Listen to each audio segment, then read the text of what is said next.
Et c'est pour cela qu'on va, bi'idhnillah subhanahu wa ta'ala, nous concentrer dans cette khutbah sur 3 points. Le premier point, et j'aimerais, Allah yabarik fikum, que vous ressortiez de cette khutbah avec ces 3 points enregistrés. Le premier point, que vos cœurs soient apaisés par la certitude que la subsistance est entre les mains d'Allah subhanahu wa ta'ala seul. Et que ce qui vous est destiné vous parviendra forcément. Enregistre-moi ça.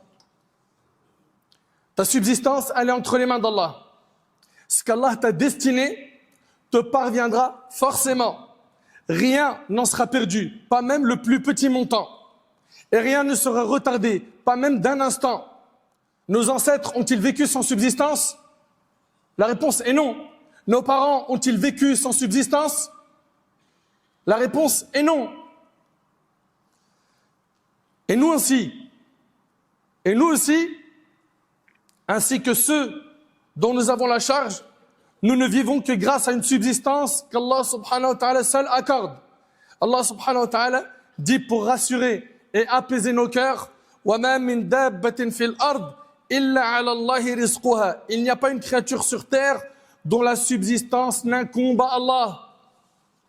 Il n'y a aucune créature qui se déplace sur la terre, qu'il s'agisse d'un être humain ou d'un animal, terrestre ou marin, marchant, volant, nageant ou rampant, sans que sa subsistance ne soit assurée par Allah.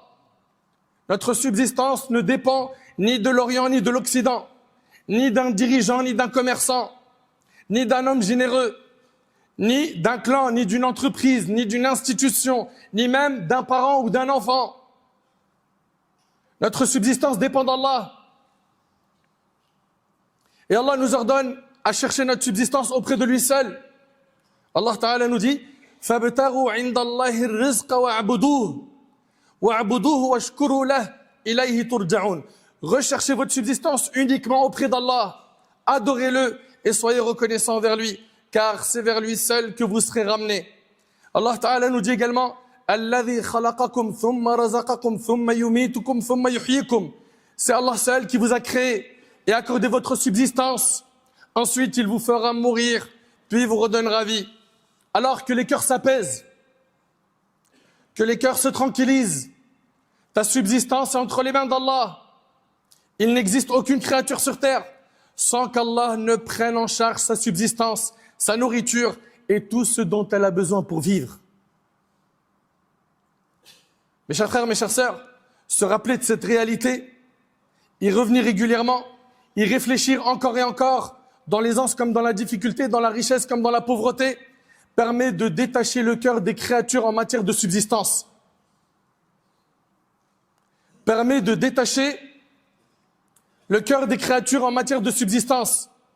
Donc le premier point, je veux que tu l'enregistres, c'est que tu dois garder cette certitude dans ton cœur que ta subsistance elle est entre les mains d'Allah subhanahu wa ta'ala et que ce qui t'est destiné te parviendra forcément. Allah t'a destiné que tu mourras en ayant tant d'enfants, en ayant telle richesse, en étant propriétaire de tel bien. Tu ne quitteras pas cette vie sans avoir consommé la subsistance qui t'était destinée. Donc apaise bien ton cœur et garde en tête que ton risque il est entre les mains d'Allah. Ça c'est le premier point. Deuxième point, on a dit qu'on va traiter 3 points dans cette khutbah.